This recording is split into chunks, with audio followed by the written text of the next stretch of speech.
Hi, it's Wayne from howtofish.com.au. Fishing the Barwon River today, but I'm fishing with a double hook setup, which I've used in the past really effectively, and it has caught me more fish, and I think it's because of a couple of simple things I do to make sure that it's suitable for both big and small fish. Let's go through what I do.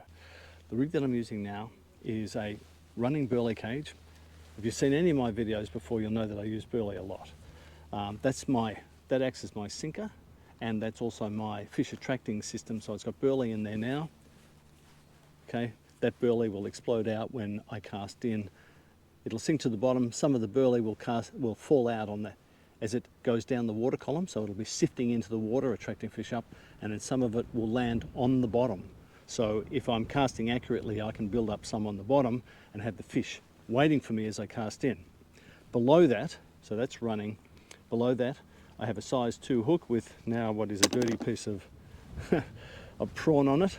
So it's a size 2 hook, big enough to hold reasonable sized bait. So this is a piece of prawn. I'm using prawn or pilchard for that bigger bait, hoping for the bigger fish to be interested in that. So that's a dropper coming off there. And then down the bottom, I've got what's also dirty maggots. So what I've got is a smaller hook.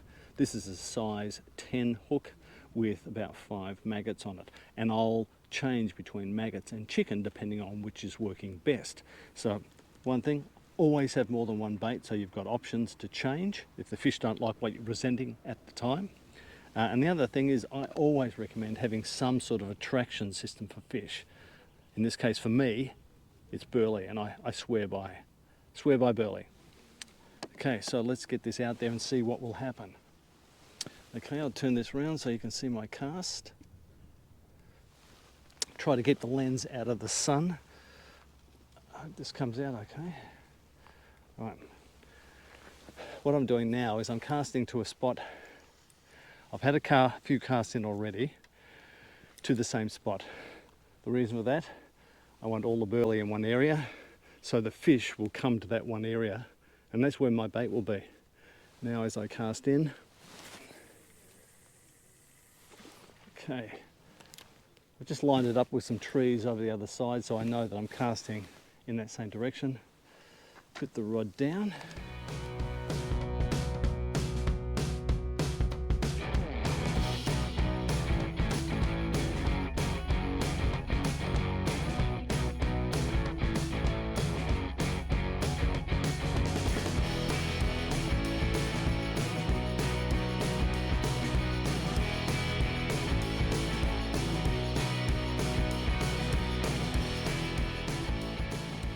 This one's a little bit small, so I'll put this guy back.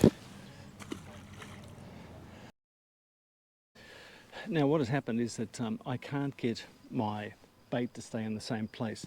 The water flow is picked up, so the tide is going out, and this is a river, an estuary, so it's flowing towards the sea anyway, and then when you get the tide going out, you get a big rush of water, so it's flowing quite hard. This is not holding bottom, it's not heavy enough. It's 60 grams, that's not enough. So all I'm doing now is just simply, I'll take that off. I've got a quick change snap swivel here, take that off, and I'm going to put on one of my closed-end burley cages.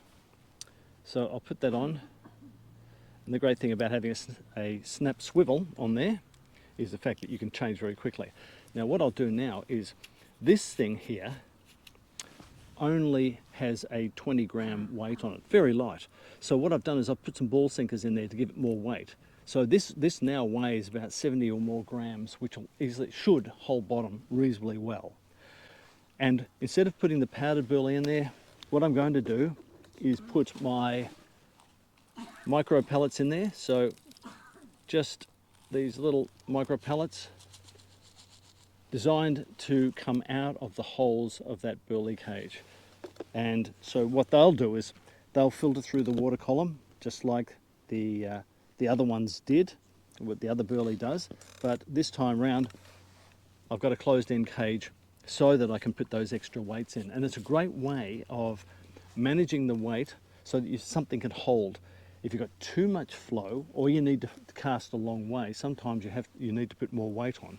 And this is one way of doing that. So now I'm casting out with that. Okay, so let's see how we go with that.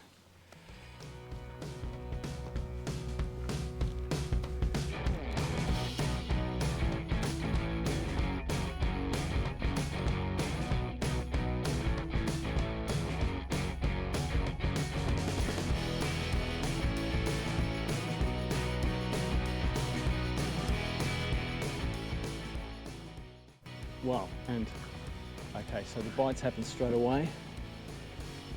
That's good. So obviously the fish are in there waiting. They're in that spot. I put enough burley out there to really get them interested and keep them sort of moving around in that area, just looking for it. So the scent of the burley is there. So I'll just see how we go with this now. Yeah, I can feel them pulling at us, which is good. I want something of decent size.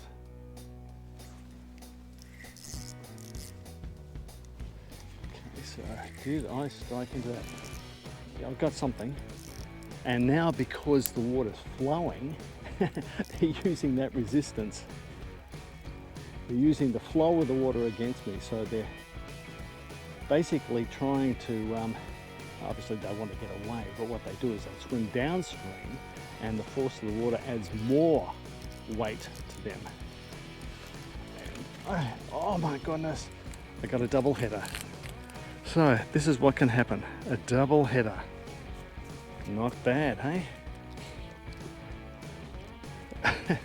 Pretty happy about that. Double headers, yeah, the best kind of fishing. That's why it felt like it was a much heavier fish, because there's actually two of them and they're not a bad size either.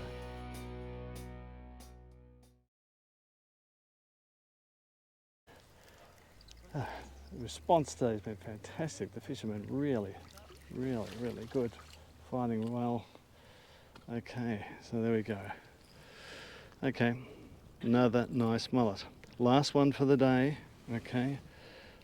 This has been just such good fun. A couple of hours doing this, caught a few fish, some good ones, got a couple of double headers. If you enjoyed the video, please give us a thumbs up and subscribe. We'll see you next time.